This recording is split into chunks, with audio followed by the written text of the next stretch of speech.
5 o'clock p.m., being engaged in regenerating the atmosphere within the chamber, I took the opportunity to observing the cat and the kittens through the valve. The cat herself appeared to be suffer again very much, and I had no hesitation in attributing her uneasiness chiefly to a difficulty in breathing.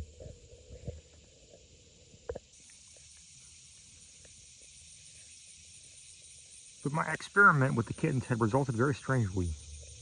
I had expected, of course, to see them betray a sense of pain, although in less degree than their mother, and this would have been sufficient to confirm my opinion concerning the habitual endurance of atmospheric pressure. But I was not prepared to find them, upon close examination, evidently enjoying a high degree of health, breathing with the greatest ease and perfectly regularity, evincing not the slightest sign of any uneasiness. I can only account for all this by extending my theory, and supposing that the highly rarefied atmosphere around might perhaps not be, as I had taken for granted, chemically insufficient for the purposes of life, and that a person born in such a medium might possibly be unaware of such any inconvenience attending its inhalation, while upon removal to the denser strata near the earth, he might endure tortures of a similar nature to those I have so lately experienced.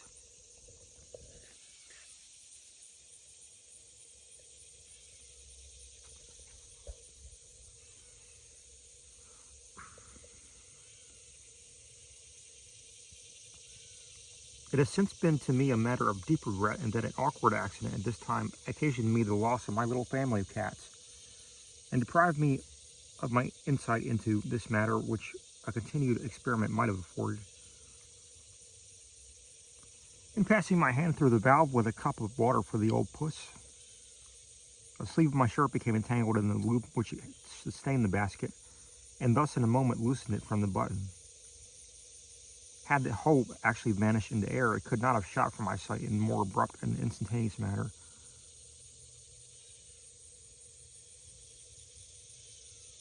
Positively, there could have been not intervened the 10th part of a second between the disengagement of the basket and its absolute disappearance with all that it contained. My good wishes followed it to the earth, but of course I had no hope that either cat or kittens would ever live to tell the tale of their misfortune. At 6 o'clock, I perceived a great portion of the Earth's visible area to the eastward involved in thick shadow, which continued to advance with great rapidity until, at 5 minutes before 7, the whole surface in view was enveloped in rays in the darkness of night. It was not until long after this time that the rays of the setting sun ceased to illumine the moon, illumine the balloon, and this circumstance, although of course fully anticipated, did not fail to give me an infinite deal of pleasure. It was evident that in the morning I should behold the rising luminary many hours at least before the citizens of Rotterdam, in spite of their situation so much farther to the eastward, and thus day after day, in proportion to the height ascended, would I enjoy the light of the sun a little longer and a longer period. I now determined to keep a journal of my passage, reckoning the days from 1 to 24 hours continuously without taking into consideration the intervals of darkness. At 10 o'clock, feeling sleepy, I determined to lie down for the rest of the night, but here a difficulty presented itself, which, obvious to it as it might appear, had escaped my attention until up the very moment with which I'm now speaking. If I went to sleep as I had proposed, how could the atmosphere in the chamber be regenerated in the interim? To breathe it for more than an hour at the farthest would be a matter of impossibility, or even if this term could be extended to an hour and a quarter, the most ruinous consequences might ensue. The consideration of this dilemma gave me no little disquietude, and it will hardly be believed that after the dangers I had undergone, I should look upon this business in so serious a light as to give up all hope of accomplishing my ultimate design, and finally make up my mind to the necessity of a descent.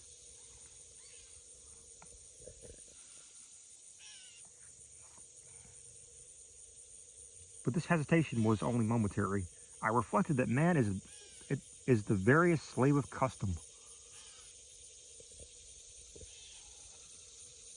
and that many points in the routine of his existence are deemed essentially important, which are only so at all by his having rendered them habitual. It was very certain that I could not do without sleep, but it might easily bring myself to feel no inconvenience from being awakened at intervals of an hour during the whole period of my repose. It would require 5 minutes at the most to regenerate the method of arousing myself at the proper moment of so doing. But this was a question which I am now willing to confess occasioned me no little trouble in its solution. To be sure, I had heard of the student who, to prevent his falling asleep over his books, held in one hand a bottle of copper, a din of whose descent into a basin of the same metal on the floor beside his chair, served effectually to startle him up if at any moment he should be overcome with drowsiness. My own case, however, was very different indeed, and left me no room for similar idea, for I did not wish to keep awake, but to be aroused from slumber at regular intervals of time. I at length hit upon the following expedient, which, simple as it may seem, was hailed by me at the moment of discovery as an invention fully equal to that of a telescope, the steam machine, or the art of printing itself. It is necessary to premise that the balloon, at the elevation now attained, continued its course upward with an even and undeviating ascent, and the car consequently following with a steadiness so perfect that it would have been impossible to detect in it the slightest vacillation. This circumstance favored me greatly in the project I now determined to adopt. My supply of water had been put on board in kegs and containing 5 gallons each, and ranged very securely around the interior of the car. I unfastened one of these and, taking 2 ropes, tied them tightly across the rim of the wicker work from one side to the other, placing them about a foot apart and parallel, as to form a kind of shelf upon which I placed the keg and steadied it in a horizontal position. About 8 inches immediately below these ropes, and 4 feet from the bottom of the car, I fastened another shelf, but made of a thin plank, being the only similar piece of wood I had. Upon this latter shelf, and exactly beneath one of the rims of the keg, a small earthen pitcher was deposited. I now bored a hole in the end of the keg over the pitcher and fitted into a plug of softwood, cut a tapering or conical shape. This plug I pushed in or pulled out as it might happen until, after a few moments' experiments, it arrived at the exact degree of tightness at which the water oozing from the hole and falling into the pitcher below would fill the latter to the brim in the period of 60 minutes. This, of course, was a matter briefly and easily ascertained by noticing the proportion of the pitcher filled at any given time. Having arranged all this, the rest of the plan is obvious. My bed was so contrived upon the floor of the car as to bring my head and lying down immediately below the mouth of the pitcher. It was evident that at the expiration of an hour, the pitcher, getting full, would be forced to run over.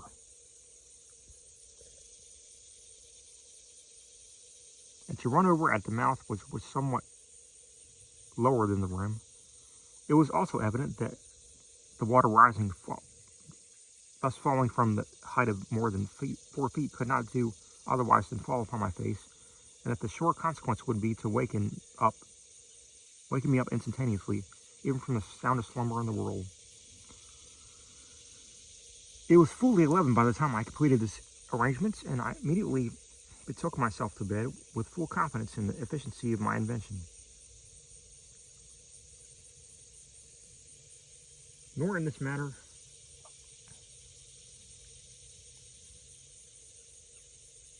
was I disappointed. Punctually every 60 minutes was I aroused by my trusty chronometer, when, having emptied the pitcher into the bunghole of the keg and perform the duties of the condenser, I retired again to bed.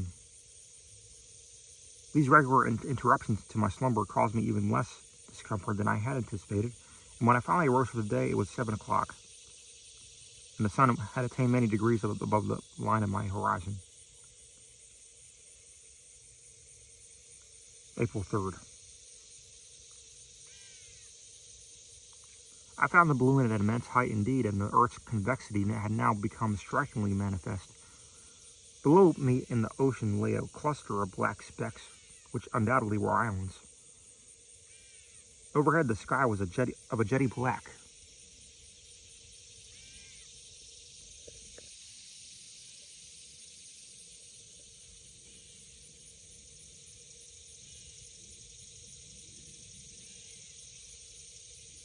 And the stars were brilliantly visible.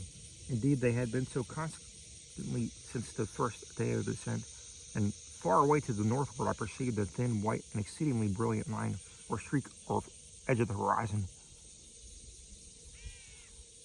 And I had no hesitation in supposing that it to be the southern disk of the ices of the polar sea. My curiosity was greatly excited, for I had hopes of passing one much farther to the north, and might possibly at some period find myself placed directly above the pole itself. I now lamented that my great elevation would, in this case, prevent my taking as accurate a survey as I could wish. Much, however, might be ascertained. Nothing else of an extraordinary nature occurred during the day. My apparatus had all continued in good order, and the balloon still ascended without any perceptible vacillation. The cold was intense and obliged me to wrap up closely in an overcoat. When darkness came over the earth, I betook myself to bed, although it was for many hours afterward broad daylight all around my immediate situation. The water clock was punctual in its duty, and I slept until the next morning soundly, with the exception of the periodical interruption.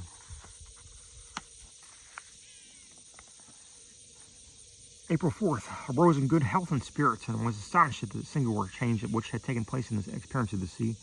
It had lost in great measure the deep tint of blue it had hitherto borne, being now of a grayish white, and of a luster dazzling to the eyes. The convexity of the ocean had become so evident that the entire mass of the distant water seemed to be tumbling headlong over the abyss of the horizon, and I found myself listening on tiptoe for the echoes of the mighty cataract. The islands were no longer visible, whether they had passed down the horizon to the southwest or whether my increasing elevation had left them out of sight.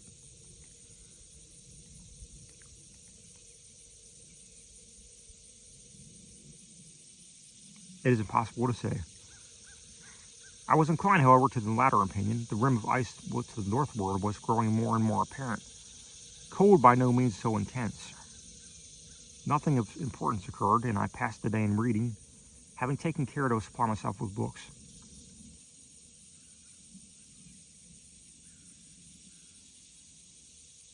April 5th. Beheld the singular phenomenon of the sun rising while nearly the whole visible surface of the earth continued and to be involved in darkness. In time, however, the light spread over itself overall, and I again saw the line of ice to the northward. It was now very distant and appeared to be of a much darker hue than the waters of the ocean. I was evidently approaching it, and with a great rapidity. Fancied I could again distinguish a strip of land to the eastward, and one also to the westward. I could not be certain. Weather moderate, nothing of any consequence happened during the day. Went early to bed.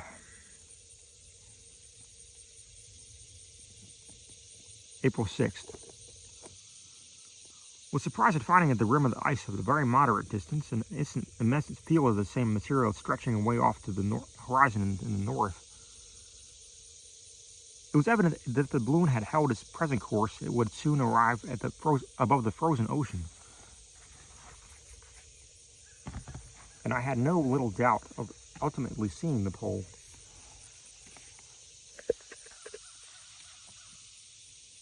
During the whole of the day, I continued near the ice. Toward night, the limits of my horizon were very suddenly and materially increased, owing undoubtedly to the Earth's forming of that of an oblate spheroid.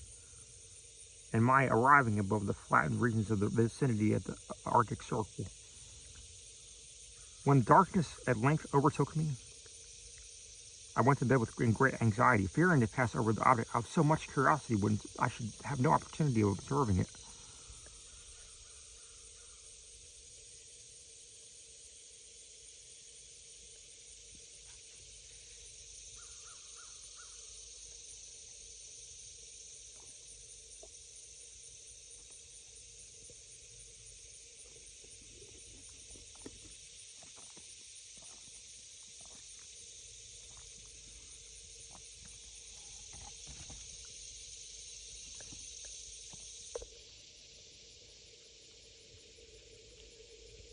April 7th. Arose early, and to my great joy at length beheld what there could be no hesitation in supposing the northern pole itself.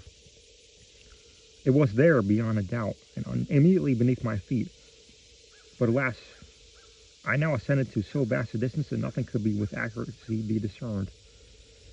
Indeed, to judge from the progression of the numbers indicating my various altitudes, respectively, at different periods between 6 a.m. on the 2nd of April and 20 minutes before 9 a.m. on the same day, at which time the barometer ran down. It might have been fairly inferred that the balloon had now at 4 o'clock in the morning of April the 7th reached a height of not less than 7,254 miles above the surface of the sea. This elevation may appear immense, but the estimate upon which it is calculated gave it a result of all probability far inferior to the truth. At all events, I undoubtedly beheld the whole of the Earth's major diameter, and the entire northern hemisphere lay beneath me like a chart orthographically projected, and the great circle of the equator itself formed a boundary line in my